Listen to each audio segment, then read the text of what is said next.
Do you ever feel like you're just watching your life go by, like you're not even in the driver's seat anymore?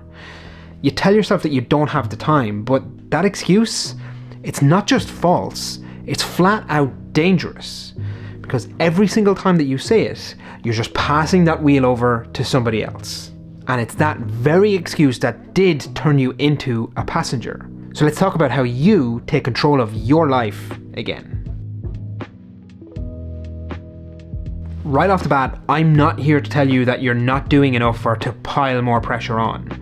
Hustle culture is a real problem, and not only does it make everybody feel like they're not doing enough, it just makes everybody feel miserable. This video isn't about trying to cram more things in, but it's about truly understanding the cost of that phrase, I don't have the time. Because every single time that you say it, you're essentially trying to convince yourself that you are not in control. Think about it. We all probably have countless examples of this.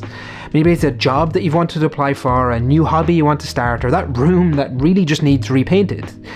These things all fit into the category that I would call important, but not urgent. And so they kind of just sit there. And every now and again, as you're watching TV, you'll remember that that's something that you want to do, and you'll just tell yourself that, I don't have the time. But if you really dig into how you spend your evenings, it usually entails getting home, getting things ready, prepping dinner, tidying up, and getting your stuff ready for the next day. But usually somewhere in that, before you go to bed, there's maybe 10 or 20 minutes where you're either watching Netflix or scrolling social media on your phone. And that's the key. It's not about feeling guilty for taking that downtime, but it's by realizing that you've actively chosen to relax. But when you blindly say that you don't have the time, you're letting that excuse take over.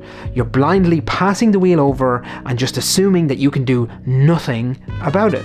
Instead, if you look at that same 20 minutes and say, yeah, I've got time to do something here, but to be honest with you, I'm just tired. I'm choosing to relax and watch Netflix or browse Instagram, and that's what I'm going to do for the evening.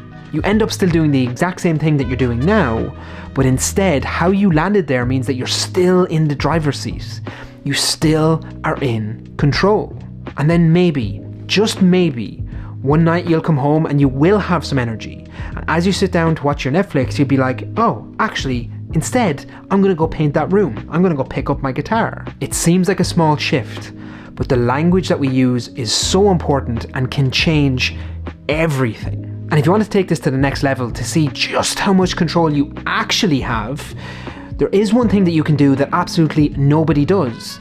But when I did it, it completely changed how I see time. For a few months, I used an app called Clockify to track how I was spending my time every single minute of every single day. Now, of course, this isn't sustainable for the long term, but by going through that for a couple of months, it really opened my eyes just how much time I actually had available to me if I chose to spend it differently. Did it drive me to completely overhaul my life? No, most of the time I'm still going to take that 20 minutes that I have at the end of the day to sit down with my wife and have a cup of tea and watch some rerun of Friends or The Office. But the key difference is, now I'm actively choosing that. I'm not a passenger anymore, and my time is now mine again. That's this week's video, folks. I hope you have a great week, and I will catch you in the next one. Peace!